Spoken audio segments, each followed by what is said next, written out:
Hello everyone welcome back to the channel GN speak and shine. ఇవాళ మనం start చేయబోయే concept ఏంటంటే parts of speech. Every word in a sentence have some work or role to do. Depending upon that, the words in a sentence are divided into 8 parts of speech: noun, pronoun, verb, adjective, adverb, preposition, conjunction, and interjection. We will learn all these 8 parts of speech one by one in detail as we get going on. Let's say hi to the noun first. Whatever you see, observe, identify around you are mostly nouns. Just give a look around yourself. If you see a tree, a table, a chair, a camera, your sister, your mother, all these are nouns. Noun is a name of a place, animal, thing, or idea. Noun is the most common thing you see in a sentence, and it could be one or more number of nouns in a sentence. Nouns are of different types. The first one is a proper noun. When we talk about one particular person, one particular place, or one particular thing, then that is called a proper noun. For example, kids like Oreo biscuits.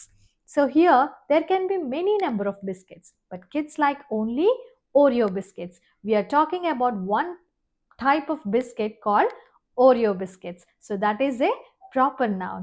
And remember, all the proper nouns start with a capital letter. One more example. Air India is my favorite airlines. So there can be many number of airlines, but Air India is my favorite airline. So we are talking about one particular airline called Air India, and that is a proper noun, and it should start with a capital letter. The next one is a common noun. All the generalized things comes under common noun. Examples are tree, chair, table, watch. All these things are common nouns. The next one is collective nouns. A group of people, a group of things comes under collective noun. Examples are flight of birds, army of soldiers, board of directors, class of students. So these are collective nouns. The next one is abstract noun. Refers to the state of mind, your feelings, emotions. Example, hatred, good, evil, taste, touch. So all these are called abstract nouns. The last one is material noun.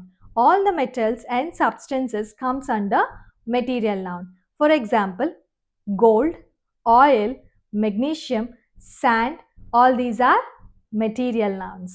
Nouns are further divided into countable nouns and uncountable nouns. Nouns that can be counted in number are called countable nouns, and nouns that cannot be counted in number are called uncountable nouns. Proper nouns are neither countable nor uncountable. You cannot count the name of a particular person, name of a particular thing, and name of a particular place. So proper nouns are neither countable nor uncountable. Common nouns can either be countable or uncountable. Sometimes you can count the common nouns. Sometimes you cannot count the common nouns. Abstract nouns and material nouns are always uncountable. You cannot count the state of your mind, you cannot count the feelings, you cannot count your emotions. Collective nouns are always countable. You can count the number of birds. Uncountable nouns do not have plural forms, but they are used in parts. Whenever they are used in parts, they have some standard of expression. For example, water is an uncountable that don't have a plural form. So it is used with some standard of expression so that we can consider it as a plural form. A glass of water, a lit of oil, a piece of advice, a loaf of bread. Using this standard of expressions, we can use them as a plural form. Depending upon the case, nouns are divided into 3 types: subjective nouns, objective nouns, and possessive nouns. Whenever you see a noun in the place of a subject doing the action of the verb, that is called a subjective noun. Example, John is playing football. So John is in the place of a subject doing the action of the verb. So John is a subjective noun. Tom sat on the table. Tom is in the place of a subject doing the action of the verb. So here Tom is a subjective noun. The next one is an objective noun. Whenever you see a noun in the place of an object taking the impact of the verb, that is called an objective noun. I saw the cat. So here cat is in the place of an object taking the impact of the verb. So cat is an objective noun. She baked a cake. Cake is in the place of an object taking the impact of the verb. Here cake is a objective noun. The next one is a possessive noun. Possessive case of noun shows the relationship between two nouns. Possessive case of noun with life always ends with an apostrophe s. Dog's bone, cat's toy. The possessive case of noun without life is used with a preposition called of.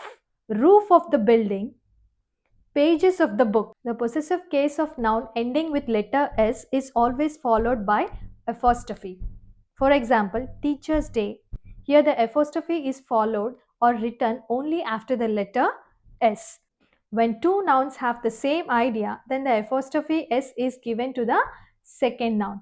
For example, Amala and Kamala's house. So here apostrophe S is written to the second word. Whenever the two nouns have different ideas, then each of the noun is given with apostrophe S. Kamala's house and Amala's house. Here are some tips to find out the nouns so easily. The name of a place, animal and thing are definitely nouns.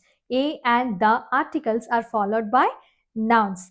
Some, few, many are also followed by nouns. So whenever you look at a sentence and ask a question to yourself, who, where and what, the answers will definitely be a noun. For example, Ravi finished entire glass of milk. Here when you ask who finished the milk? Ravi. So Ravi will be the noun. What did Ravi finish? Milk. So milk is also a noun. Where is the milk? In the glass. So glass is a noun. So like this you can find out the nouns easily.